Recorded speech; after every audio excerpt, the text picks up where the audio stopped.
I think it was Benjamin Franklin said, if ever someone could take public office and bring to public office the teachings and the precepts of the Prince of Peace, he would revolutionize the world and men would be remembering him for 1,000 years.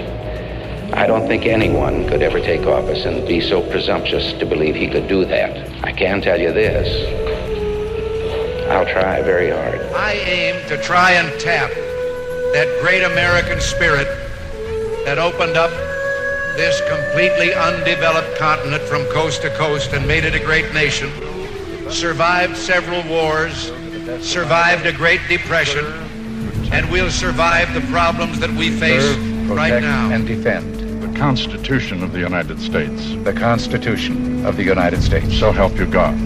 So help me God. Now, I congratulate you, sir. Some 30 minutes ago, the planes bearing our prisoners left Iranian airspace. The economic ills we suffer have come upon us over several decades. They will not go away in days, weeks, or months, but they will go away. They will go away because we, as Americans, have the capacity now, as we've had in the past, to do whatever needs to be done to preserve this last and greatest bastion of freedom. In this present crisis, government is not the solution to our problem. Government is the problem. And liftoff of the 25th Space Shuttle mission, and it has cleared the tower. Obviously a major malfunction. The vehicle has exploded. They, the members of the Challenger crew, were pioneers. And I want to say something to the school children of America who were watching the live coverage of the shuttle's takeoff. I know it's hard to understand, but sometimes painful things like this happen. It's all part of the process of exploration and discovery. It's all part of taking a chance and expanding man's horizons. The future doesn't belong to the faint-hearted. It belongs to the brave. The crew of the Space Shuttle Challenger honored us for the manner in which they lived their lives. We will never forget them, nor the last time we saw them, this morning, as they prepared for their journey and waved goodbye, and slipped the surly bonds of earth to touch the face of God. All right, I'm willing if you are. You and I have a rendezvous with destiny.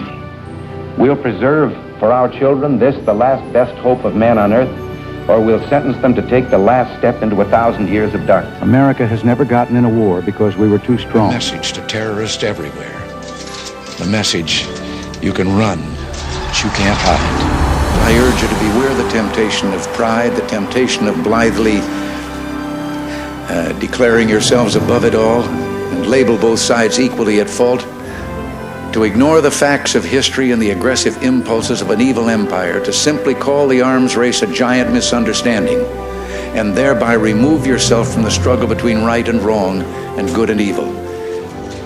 Let us be aware that while they preach the supremacy of the state, declare its omnipotence over individual man, and predict its eventual domination of all peoples on the earth, they are the focus of evil in the modern world. If you seek peace, if you seek prosperity for the Soviet Union and Eastern Europe, if you seek liberalization, come here to this gate.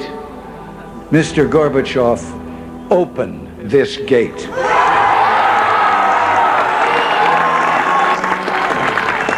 Mr. Gorbachev, Mr. Gorbachev, tear down this wall. Well, now it's all coming together. With our beloved nation at peace, we're in the midst of a springtime of hope for America. Greatness lies ahead of us. The economy was pretty sick when we came into office, and as the doctor on the case, I'm pleased to report that the patient is not only out of bed, but back on the job. My friends, we did it. We weren't just marking time. We made a difference. We made the city stronger, we made the city freer, and we left her in good hands. All in all, not bad. not bad at all.